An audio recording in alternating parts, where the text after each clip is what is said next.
Hello hi అండి, అందరికీ నమస్కారం. Welcome back to our channel అమ్మాయి గారి రుచులు అండి.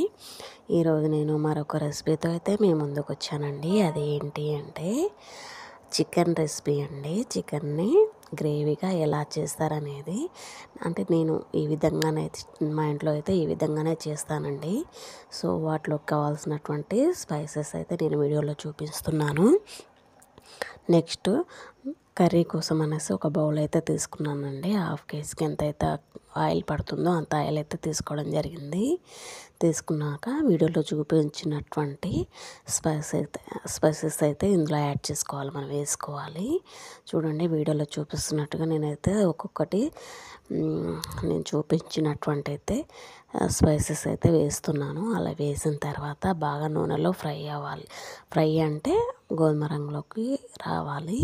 అలా వచ్చిన తర్వాత దీనిలోకి నేను 2-3 పచ్చిమిర్చి, ఒక టమాటా, మీడియం సైజు ఉల్లిగడ్డ అయితే తీసుకున్నానండి. తీసుకొని కట్ చేసి అయితే పెట్టుకోవడం జరిగింది. ఇలా పోపు వేడయ్యాక నెక్స్ట్ నేనైతే ఒక కట్ చేసి పెట్టుకున్నటువంటి ఉల్లిగడ్డను అయితే వేసేస్తాను.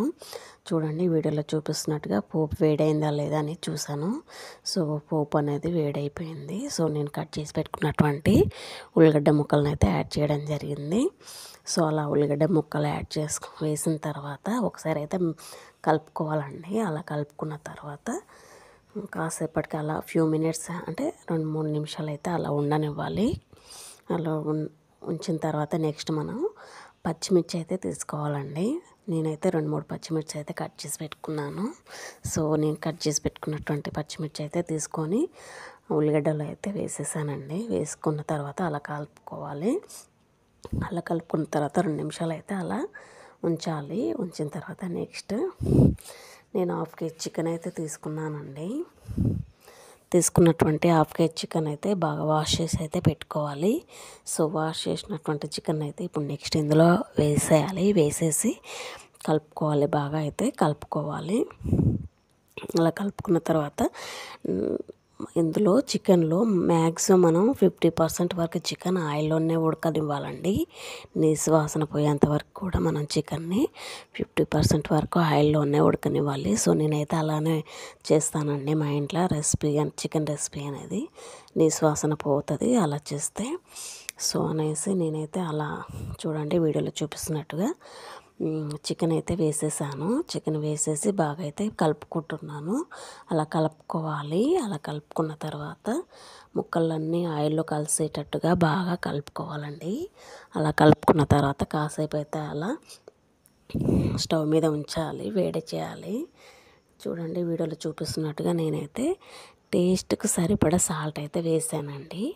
మీరు కూడా ఎంత సాల్ట్ పడుతుందో అనేది అలా సాల్ట్ అయితే వేసుకోవాలి.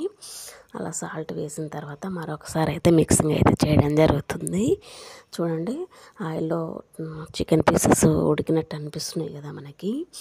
సో అలా 50% అయితే ఆయిల్లోనే ఉడకనివ్వాలి. ఉడికిన తర్వాత నెక్స్ట్ మనం అందులోకి పసుపు అయితే తీసుకోవాలండి. పసుపు తీసుకొని మరొకసారి అయితే మిక్సింగ్ అయితే చేసుకోవాలి. మరొకసారి అయితే కలుపుకోవాలి. కలుపుకొని అలా కాసేపు అయితే స్టవ్ మీద ఉంచి ఉడకనివ్వాలి. అలా ఉడికిన తర్వాత నెక్స్ట్ మనం వీటిలోకి చూడండి, వీడియోలో చూపిస్తున్నట్టుగా పసుపు అయితే వేసుకున్న తర్వాత అలా ఒకసారి అయితే బాగా కలుపుకోవాలండి. ముక్కలకు పట్టే విధంగా కలుపుకోవాలి. నెక్స్ట్ నేను మీడియం సైజు టమాటా అయితే తీసుకొని కట్ చేసుకున్నానండి. అలా కట్ చేసి పెట్టినటువంటి టమాటా ముక్కలను అయితే నేను నెక్స్ట్ ఇందులో వేసి మరొకసారి అయితే బాగా కలుపుతానండి. చూడండి, వీడియోలో చూపిస్తున్నట్టుగా నేను కట్ చేసి పెట్టినటువంటి టమాటా ముక్కనైతే వేసేసాను.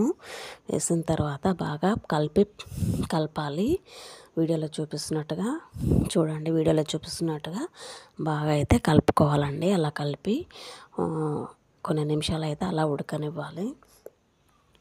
నెక్స్ట్ నేను వీటిలోకి కరివేపాకు, కొత్తిమీర వేస్తానండి. నెక్స్ట్ నేను చూడండి, వీడియోలో చూపిస్తున్నా కదా, నెక్స్ట్ నేను కరివేపాకు, కొత్తిమీర అయితే వేయడం జరిగింది. వేసి బాగా మరొకసారి అయితే కలపడం జరిగింది. అలా కలిపిన తర్వాత చూడండి, వీడియోలో చూపిస్తున్నట్టుగా అలా కాసేపు అయితే కలుపుకొని బాగా మిక్సింగ్ అయితే చేసుకుని అలా కాసేపు అయితే ఉంచాలి. ఉంచిన తర్వాత నెక్స్ట్ మనం చూడండి ఆయిల్లోనే బాగా కుక్ అయిపోయింది కదా చికెన్ పీస్ అనేది మనకు చూస్తేనే తెలిసిపోతుందండి. అలా ఉడకాలి. ఉడికిన తర్వాత అందులోకి మనమైతే నేనైతే 2 స్పూన్ల చిల్లీ పౌడర్ కారం పొడి అయితే తీసుకోవడం జరిగింది.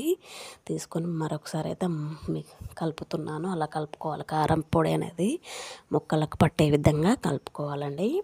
అలా కలుపుకున్న తర్వాత కొన్ని వాటర్ అయితే పోసుకోవాలి. ఎందుకంటే మనకు గ్రేవీ కదా కావాల్సింది, గ్రేవీ చికెన్ కాబట్టి కొన్ని వాటర్ అయితే పోసుకోవాలి. చూడండి వీడియోలో చూపిస్తున్నట్టుగా నేనైతే కొన్ని అయితే వాటర్ అయితే పోసేస్తాను. పోసిన తర్వాత మరొకసారి అయితే కలుపుకోవాలి. అలా కలుపుకొని అలా కాసేపు అయితే ఉడకనివ్వాలి. ఉడికిన తర్వాత అందులోకి మనం అల్లం పేస్ట్ అయితే తీసుకోవాలండి. నేనైతే అల్లం పేస్ట్ తీసుకున్నాను. అల్లం పేస్ట్ ఎందుకు ముందు వేయొద్దు అంటే అల్లం పేస్ట్ మనం ముందుగానే తీసుకున్నట్టయితే అడుగంటిపోతుందండి. సో అలా అనేసి నేను ఒక 50% అయిపోయిన తర్వాతనే అల్లం పేస్ట్ అనేది తీసుకోవడం జరుగుతుంది. నెక్స్ట్ అల్లం పేస్ట్ అయితే తీసుకున్నాను. తీసుకున్న తర్వాత వాటిలోకి ఒకసారి అయితే మిక్సింగ్ అయితే చేసుకోవాలి. మరొకసారి అయితే కలుపుకోవాలండి. అల్లం పేస్ట్ అనేది ముక్కలకు పట్టే విధంగా ఆ గ్రేవీలో కలిసిపోయే విధంగా అయితే కలుపుకోవాలి. అలా కలుపుకున్న తర్వాత కాసేపు అయితే అలా ఉడకనివ్వాలి. ఉడికిన తర్వాత మనకు కావాల్సినటువంటి గరం మసాలా అండ్ ధనియా పౌడర్ అయితే తీసుకోవాలి. చూడండి వీడియోలో చూపిస్తున్నట్టుగా బాగా కలుపుతున్నాను కదా. సో అలా కలుపుకున్న తర్వాత నేనైతే కాస్త పెరుగు అయితే తీసుకున్నానండి. చికెన్లో పెరుగు వేస్తే కాస్త టేస్ట్ అనేది బాగుంటుంది. సో అనేసి అలా కొద్దిగానైతే అంటే 2 స్పూన్ల వరకు అయితే నేనైతే పెరుగు అయితే తీసుకోవడం జరిగింది. పెరుగు పోసిన తర్వాత అలా కాసేపు అయితే మిక్సింగ్ అయితే కలుపుకోవాలి. అలా కలుపుకొని కాసేపు అయితే ఉడకనివ్వాలి. చూడండి వీడియోలో చూపిస్తున్నట్టుగా అలా ఉడికిన తర్వాత నెక్స్ట్ మనం వీటిలోకి ధనియా పౌడర్ కానీ లేకపోతే గరం మసాలా కానీ తీసుకోవాలండి. చూడండి వీడియోలో చూపిస్తున్నట్టుగా నేనైతే గరం మసాలా అండ్ ధనియా పౌడర్ అయితే తీసుకోవడం జరిగింది. తీసుకున్న తర్వాత బాగా మిక్సింగ్ అయితే చేసుకోవాలండి. అలా మిక్స్ చేసుకొని చూడండి వీడియోలో చూపిస్తున్నట్టుగా ధనియా పౌడర్ గరం మసాలా వేసి బాగా కలుపుతున్నాను. అలా కలుపుకోవాలి ముక్కలకు పట్టే విధంగా. సో అలా కలుపుకొని కాసేపు అయితే అలా ఉడకనివ్వాలి. అలా ఉడికిన తర్వాత మనకు